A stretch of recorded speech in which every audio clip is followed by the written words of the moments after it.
Oke, cek. Baik, ini adalah pertemuan kelima ya. Pertemuan kelima dalam mata kuliah sejarah dan aliran psikologi. Materi kita adalah pendekatan saintifik awal. Ini adalah lanjutan dari pertemuan keempat yang topiknya mengenai Renaissance. Nah, jadi di masa ini tokoh-tokoh sudah mulai bermunculan yang pemikirannya itu pemikiran non-dogmatis ya, non-dogma gereja.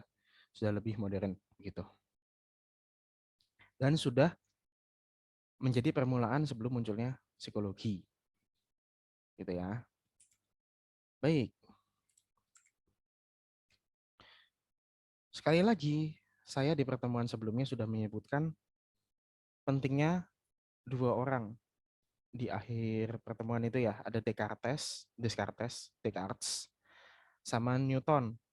Keduanya ini karyanya mengenai tubuh dan jiwa. Kalau Newton tidak percaya adanya jiwa, jadi adanya tubuh saja. Descartes percaya bahwa ada tubuh dan jiwa. Begitu. Menurut Descartes, keilmuan itu harus didasarkan atas hal yang objektif. Dan juga adanya pemikiran tokoh-tokoh sebelumnya yang dikaji ulang, misalnya Aristoteles, Ibnu Sina, Ibnu Tufail, begitu. Lalu semangat luar biasa untuk mempelajari manusia. Manusia yang secara individual itu seperti apa, secara sains seperti apa. Tidak hanya dari dogma gereja. Dan dari Renaissance, pertemuan sebelumnya, yang diwariskan apa? Kita bisa simpulkan jadi tiga hal. Satu, individualisme. Dua, personal religion. Jadi beragama itu ya tidak didikte-dikte sama lembaga yang ada di atas kita. Begitu. Tapi kita menjalankannya sebagai suatu hal yang personal, pribadi. Dan ketiga, ini adalah glorifikasi Yunani atau pemikiran lampau. Jadi orang ini kan bertahun-tahun dia didogma oleh pemikiran yang agamis ya, saklek. Nah, lawannya itu apa ya? Neoplatonisme itu. Pemikiran Yunani atau pemikiran Romawi atau yang lampau. Gitu ya. Oke, perkembangan selanjutnya ini dikarenakan oleh pemikiran Descartes ini bahwa ada yang namanya tubuh, ada yang namanya jiwa. Setelah itu akan muncul aliran dua. Yang satu namanya empirisme, satu namanya sensasionalisme. Yang satu di Inggris, yang satu di Perancis. Empirisme adanya di Inggris. Sensasionalisme di Perancis. Ini keduanya gara-gara Descartes.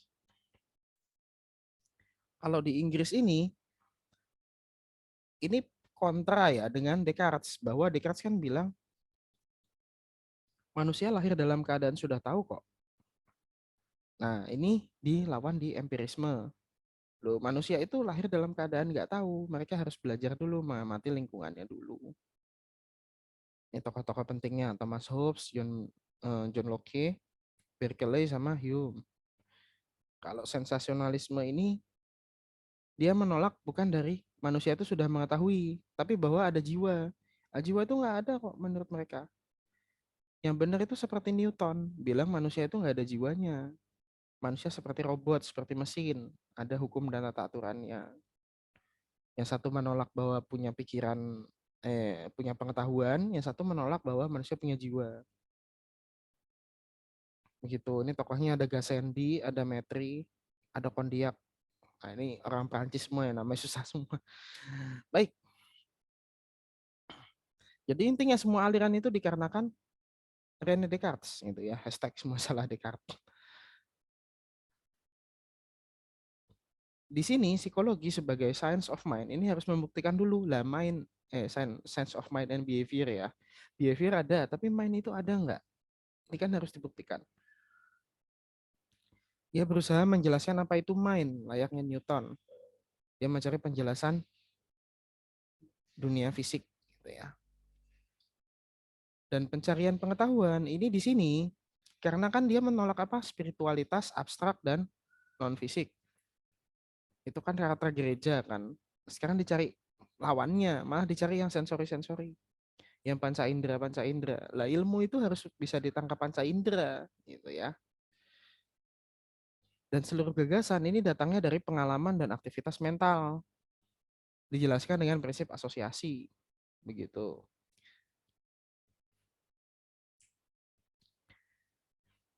Saya bahas tokoh-tokohnya dulu sedikit. Empirisme ini ada Hobbes atau Hobbes, ada Locke. Saya jelaskan inti-intinya saja ya. Kalau mau baca sendiri ya silahkan.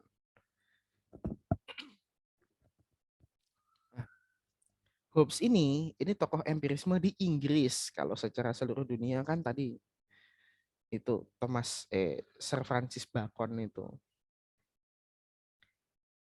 Dan Hobbes ini dia deduktif sama seperti Aristoteles. Kalau Bacon ini kan dia induktif kayak Plato. Begitu. Menurutnya manusia ini kayak robot, tidak punya kebebasan berpikir. Manusia itu mencari kesenangan, mencari kepuasan dalam kehidupannya. Psikologi ini nggak ada namanya mental, adanya perilaku. Mental itu adalah pengaruh dari dunia luarnya saja. Makanya Hobbes ini saya berikan title-nya ini The Robots. Menurut dia manusia itu robot yang tidak punya kehendak bebas dan juga mencari kesenangan saja. Nggak ada yang namanya psikis, adanya adalah reaksi dari dunia luar. Ini kalau dilihat-lihat tokohnya suram amat ya pemikirannya ya. Tidak tidak menyenangkan ya pemikirannya karena memang di zaman ini khas-khasnya itu pemikirannya ya pesimis begini. Oke, lalu selanjutnya ada tokoh namanya John Locke. John Locke ini tokoh yang agak beda dengan Hobbes. Menurut beliau, beliau ini percaya dengan adanya jiwa, main body dualism, tapi nggak sepakat sama Descartes. Kok manusia bisa tahu sejak lahir itu gimana? Ya nggak bisa lah. Jiwa ada, tapi manusia itu nggak bisa tahu sejak lahir dong. Mereka harus belajar dulu. Begitu. Nah, ini ada konsep simple and complex idea, primary and secondary quality, bisa dicari sendiri kalau mau mencari tahu. Nah, manusia ini butuh berpikir dan refleksi, sehingga yang penting itu adalah pendidikan. Saya lanjut.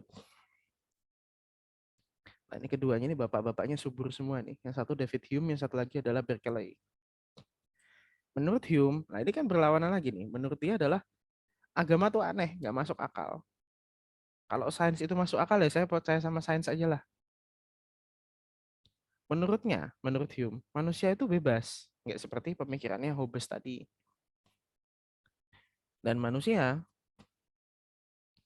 itu berpikir melakukan apa-apa itu berdasarkan pengalaman panca inderanya dia. Dia pernah, misalnya pernah bertemu anjing, anjing menakutkan ya. Dia akan mengambil kesimpulan keilmuan bahwa anjing itu menakutkan, anjing itu menyebalkan, dan seterusnya. Kalau yang ketemu anjing perilakunya lucu kan ya beda lagi.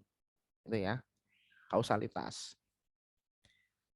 Tidak ada mind, tidak ada self. Jadi seperti Newton alirannya. Menurutnya, ia percaya bahwa semuanya hasil asosiasi pengalaman. Gitu. Nah,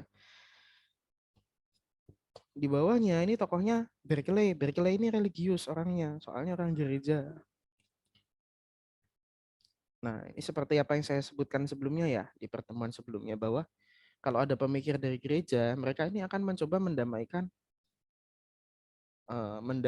akal dan agama, begitu. Dan ini sama, kayaknya empat tokoh ini ngomong hal yang sama itu terkait dengan belajar itu ya dari pengalaman, begitu ya. Pengalaman panca indera, tidak sudah tahu dari awal. Mereka sepakatnya itu, empat tokoh ini. Empat tokoh empirisme ini sepakat bahwa pengetahuan itu nggak kita jedul ke dunia, lahir ke dunia tiba-tiba udah tahu ini itu gitu. Tapi kita mempelajari dengan panca indera. Dan menurut Berkeley, loh, panca indera itu penting, tapi nggak seluruhnya itu adalah panca indera. Karena kalau seluruhnya panca indera dan material barang itu ya Tuhan itu tidak dianggap ada dong, nggak bisa kan, kita harus tetap religius. Nah itu Berkeley seperti itu karena memang orang gereja gitu ya. Baik, kalau tadi masih ada tokoh yang agak religiusnya ya, ada John Locke, ada Berkeley. Nah, ini sensasionalisme agak lebih sedikit lagi nih komponen religiusnya gitu ya, karena memang salah satu revolusi yang dilakukan di Perancis itu ya revolusi tidak beragama gitu. Gassendi tokohnya pertama ya, Pierre Gassendi. Ini tokoh yang senang dengan pemikirannya Hobbes.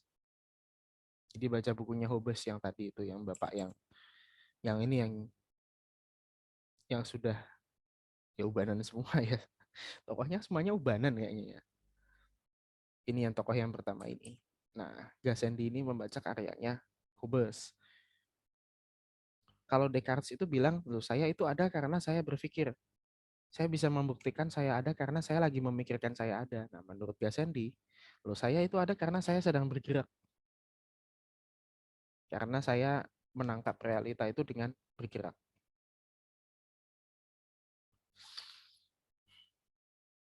Manusia ini hanyalah zat, sehingga bisa dipelajari layaknya seluruh hal di muka bumi. Menurut dia, manusia ini hanya materi saja, nggak ada jiwanya.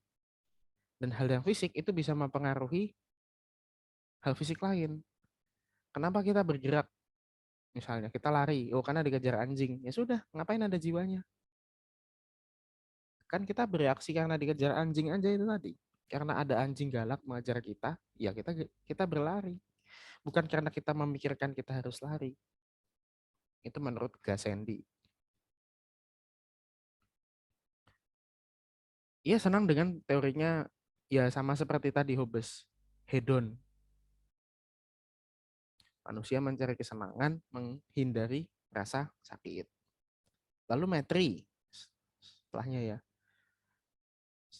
Ini eh, muridnya Pierre Gassendi. Ini Julien de la Mettrie. Ini pemikirannya adalah man as a machine, dan ini tokoh yang terkenal sekali di Eropa waktu itu. Beliau ini dokter tapi jadi dokter karena bayarannya banyak. Dulu waktu jadi pastor itu tidak dibayar layak. Jadi dia senang menjadi dokter, berhubungan dengan hal-hal fisik dan bayarannya banyak. Materialis beliau. Nah, manusia adalah mesin tanpa jiwa maupun mental. Kalau nggak ada jiwa ya manusia nggak kenapa-napa kok. Begitu. Lalu percaya pada hal-hal yang materi saja dan juga mengejar hedon ya, mengejar kesenangan hidup itu membuat kita bahagia menurut Metri. Dan Metri ini apa ya dulunya pastor tapi setelah itu jadi tidak religius. Menurutnya kalau Tuhan itu ada dia harus bertanggung jawab. Karena kita ini sial hidup di dunia. Jadi Tuhan harus bertanggung jawab ya kalau memang Tuhan ada menurutnya Metri. Oke, penemuan psikologinya adalah beliau ini menemukan intelligence. Ya masih konsep awal-awal. Menurut dia kalau orang itu kepalanya besar, otaknya besar, kompleks, dan terdidik, maka dia itu cerdas. Gitu ya. Nah, coba perhatikan teman-teman kalian yang kepalanya besar, apakah mereka lebih cerdas dari yang lain kan? Tidak tentu. Lalu ada Etienne Bono de Condillac. Oke, namanya sekali lagi orang sana tuh namanya susah-susah. Menurut Bono, manusia itu patung, tapi punya kesadaran. Nah, kan agak-agak setuju kan dengan Descartes, agak setuju bahwa ada kesadaran. Ada panca indera, bisa memperhatikan sesuatu, bisa memproses pengalaman. Lalu Helvetius, Claude, nih, Claude Helvetius. Ini tokoh yang agak agak psikologi pikirannya. Menurut Helvetius ya memang manusia itu lahir dalam keadaan tidak tahu. Tapi nanti manusia akan berbeda-beda dari situ. Kenapa? Ini sudah awal pemikiran kepribadian ya teman-teman ya. Makanya saya sebutkan Helvetius ini foundation of psychology. Karena pikirannya bahwa ada perbedaan individu lewat karakter dan kemampuan. Jadi karakter ini kan juga masih sinonim dengan kepribadian. Walaupun lebih kecil ya. Orang itu punya karakter masing-masing, punya kemampuan yang beda masing-masing. Gitu. Dan bagaimana kita mengubah seorang manusia, mengubah pikiran manusia pengalamannya diubah. Nah, selepas tokoh empirisme dan sensasionalisme tadi, yang satu dia kontra dengan pemikiran Descartes bahwa manusia itu punya pengalaman sebelum lahir, sudah tahu ini itu sebelum lahir. Nah, yang sensasionalisme tadi, dia percaya bahwa manusia itu nggak punya jiwa. Main ada, tapi nggak ada jiwanya. Oke, lalu muncul tokoh-tokoh yang berseberangan dengan pemikiran tokoh sebelumnya, namanya rasionalis. Orang-orang yang berpikir di active mind. Ini jika empirisme memandang mind sifatnya pasif, rasionalisme ini memandang mind ini aktif. Jadi manusia ini nggak pasif menerima pengalaman, lalu karena itu bisa disimpulkan nggak ada jiwanya. Karena manusia seperti otomatis gitu ya, kayak kayak bar scanner gitu, barcode scanner. Nanti ada benda apa kita scan, keluar harganya langsung. Nggak ada mikirnya sama sekali, nggak seperti itu.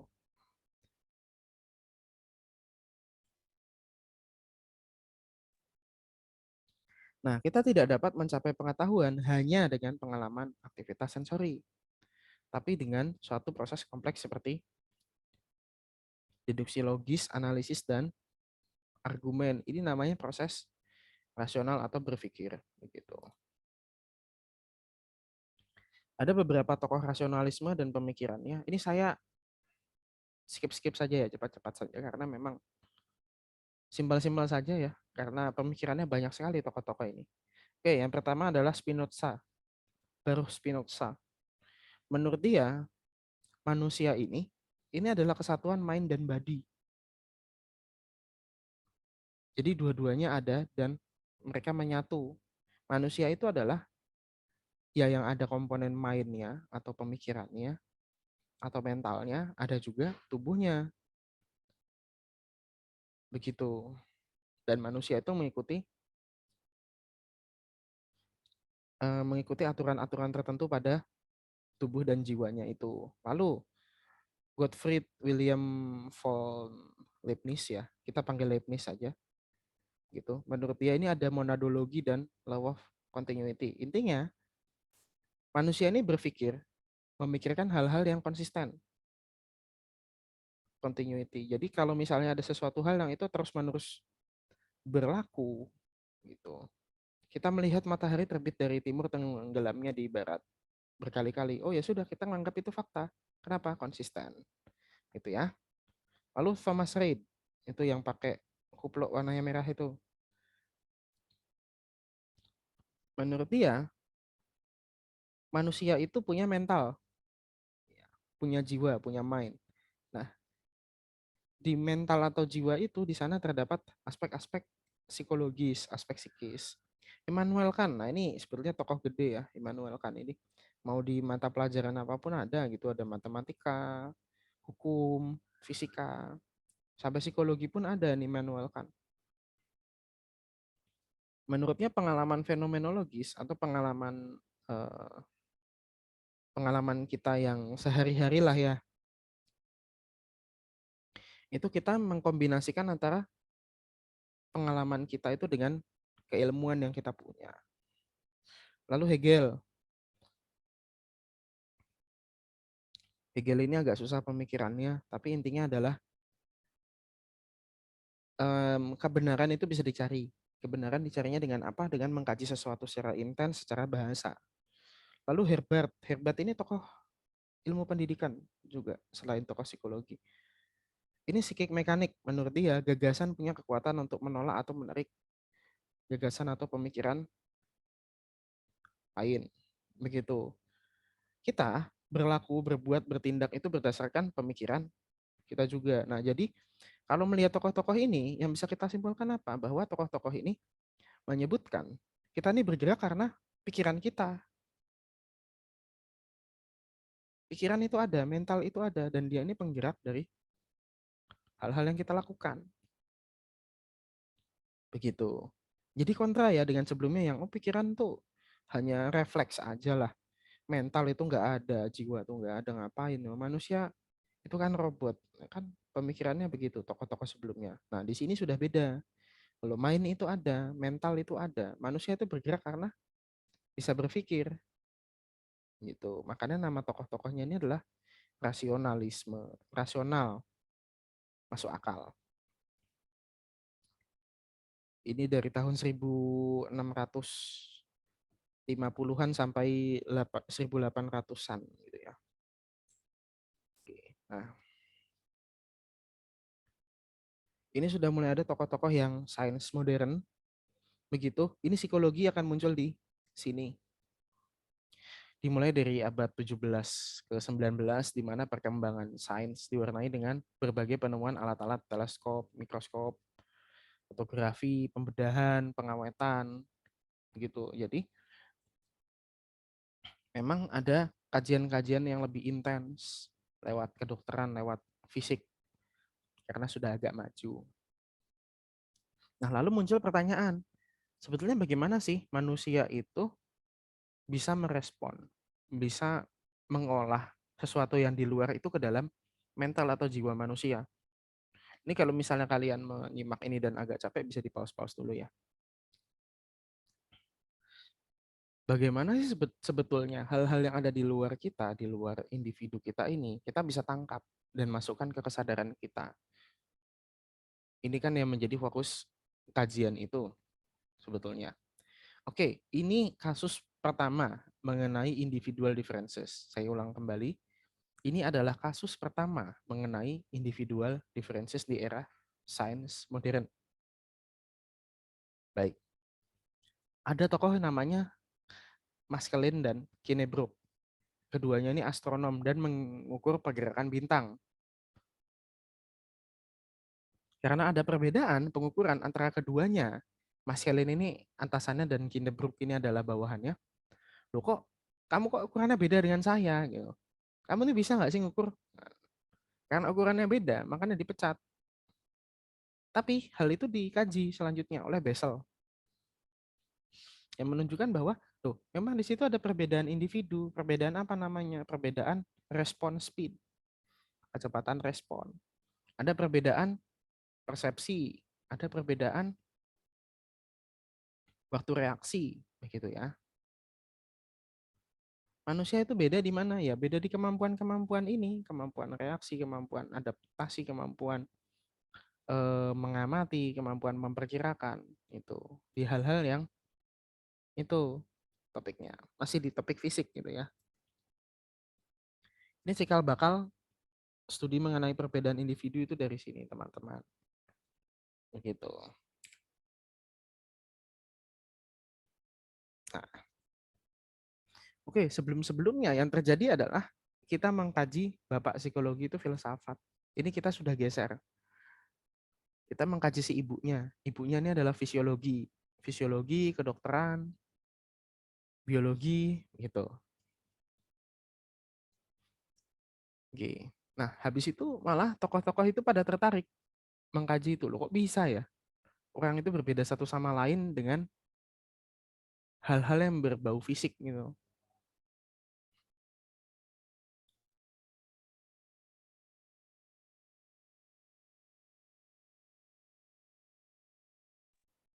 Mohon maaf ini ada pengumuman dari masjid ya. Oke. Saya lanjut.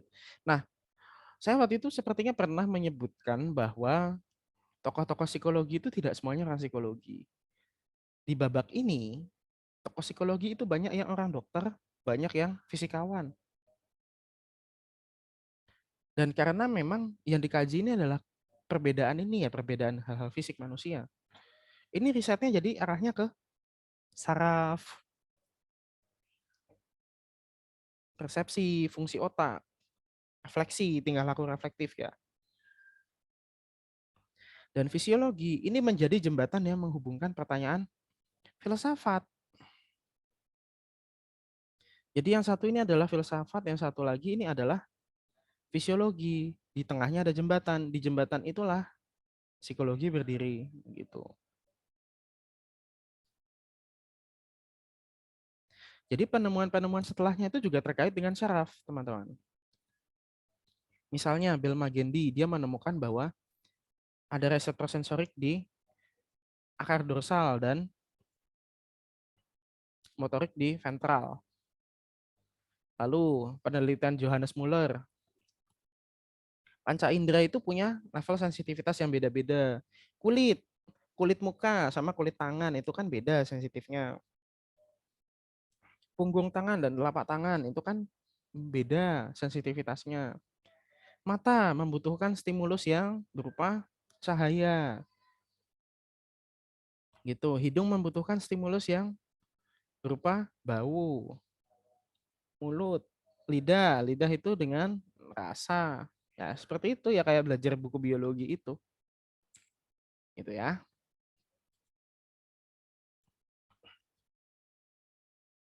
Oke, Hermann von Helmholtz. Ini setelah ini saya akan membicarakan tiga tokoh dan tiga tokohnya ini penting, terutama dua tokoh yang paling terakhir, begitu. Oke. Nah, Helmholtz ini meneliti mengenai persepsi juga. Ada hubungannya dengan variabel-variabel psikologis. Yang dia teliti ini kan impuls, respon speed, konduktivitas saraf, kecepatannya begitu. Ada banyak penentunya, teman-teman. Misalnya pengalaman masa lalu, mengalami ilusi dan seterusnya. Dan dia sejalan dengan pemikirannya Immanuel Kant yang rasionalis tadi. Pengamat mengubah apa yang disajikan oleh pengalaman panca indera. Jadi apa yang kita tangkap secara panca indera ini bisa diubah oleh berpikir kita, kapasitas berpikir kita. Ini meneliti mengenai optik, mengenai mata, dan juga mengenai suara kompleks. Kita agak cepat saja karena topiknya agak bukan psikologi ya. Ini ada asistennya dari Helmholtz. Setelah itu menemukan manusia itu bisa mengukur ketinggian, kiri kanan, serta kedalaman menggunakan retina mata. Begitu. Lalu dilanjutkan Franklin. Ini sensitivitas mata akromatik ya, gitu. Buta warna yang digaji. Lalu kita mencoba mengkaji fungsi otak di zaman ini. Tokohnya ini Franz Joseph Gall, fisiognomi, dia memahami karakter dan kepribadian dari ciri-ciri otaknya. Nah, dulu ini tes IQ awal-awal tuh ini teman-teman. Namanya frenologi. Jadi kepala kalian itu dipegang-pegang begitu loh. Dipegang-pegang, dicari bentuknya seperti apa, nanti melengkungnya di mana, nanti ratanya di mana, benjolan-benjolannya ada di mana, lekukannya di mana, begitu. Itu nanti berkembang jadi ilmu frenologi itu, teman-teman. Tes IQ awal-awal itu frenologi. Tapi sih sangat tidak saintifik.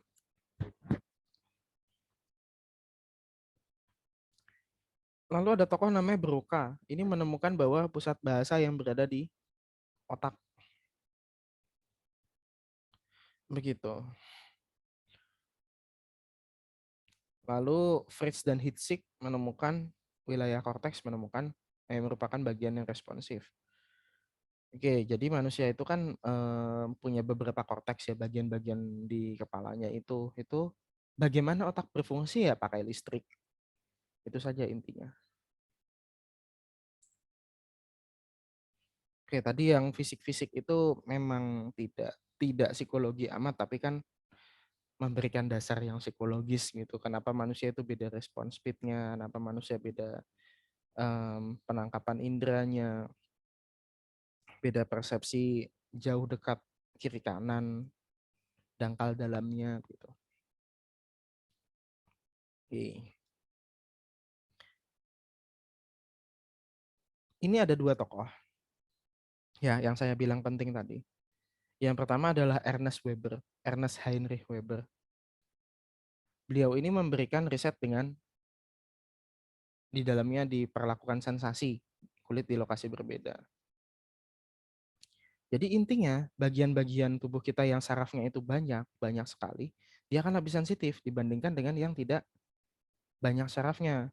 Coba muka kita dipukul dibandingkan sama telapak kaki kita dipukul, pasti kan lebih sakit di muka karena sarafnya banyak begitu. Itu yang namanya perbedaan sensoris. Lalu yang kedua ada Gustav Fechner. Beliau ini mengemukakan tentang psikofisik atau hubungan antara psikis dengan fisik. Ada 3 metode, method of limit, constant stimuli, dan method of adjustment. Nah, method of limit ini artinya adalah batasan. Kita itu bisa menangkap stimulus paling kencang, paling kuat, paling lemah itu seperti apa. Jadi misalnya method of limit ini, kita mendengarkan bunyi paling pelan. Bunyi paling pelan itu di berapa desibel? Gitu.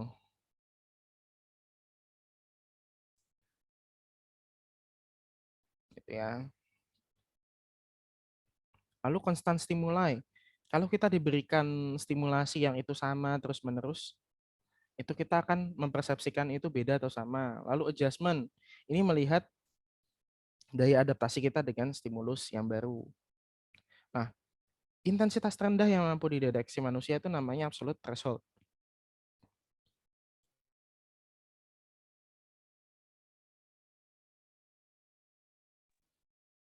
Oke, maaf saya batuk tadi. Oke, absolute threshold ini contohnya seperti tadi ya, bunyi yang paling pelan yang bisa kita dengar itu bunyi di berapa desibel. Lalu semisalnya kita memasukkan gula ke dalam air 1 galon. Kalau gulanya 10 sendok akan terasa tidak. Oke, kita turunkan lagi. 5 sendok, 2 sendok, 1 sendok makan. Terakhir 1 sendok teh akan terasa bedanya tidak. Oke. Jadi manusia ketika sudah tidak bisa merasakan bedanya lagi, itulah yang absolute threshold minimal gitu ya. Intensitas terendah yang mampu dideteksi manusia. Nah, Weber dan Wagner ini sebetulnya adalah guru dari seseorang gitu. Beliau dua tadi adalah guru dari tokoh yang akan menemukan psikologi sebagai ilmu begitu. Namanya adalah Wilhelm Wundt. Wilhelm Wundt adalah bapak psikologi. Beliau yang menemukan lab psikologi dan menemukan jurnal ilmiah psikologi. Menjadikan psikologi eksperimen itu sebagai kajian paling pertama dari psikologi. Karena apa tadi? Eksperimen-eksperimennya semuanya tentang fisiologis, tentang syaraf, tentang fisik. Tapi yang dikaji hal-hal yang itu tidak tidak bisa kita lihat langsung gitu ya, yang ada konsepnya kecepatan respon, memori, persepsi gitu. Oke, ini menutup pertemuan kita di pertemuan 5 ini. Semoga bisa dipahami. Kalau ada yang tidak dipahami, silakan tanyakan di kolom komentar.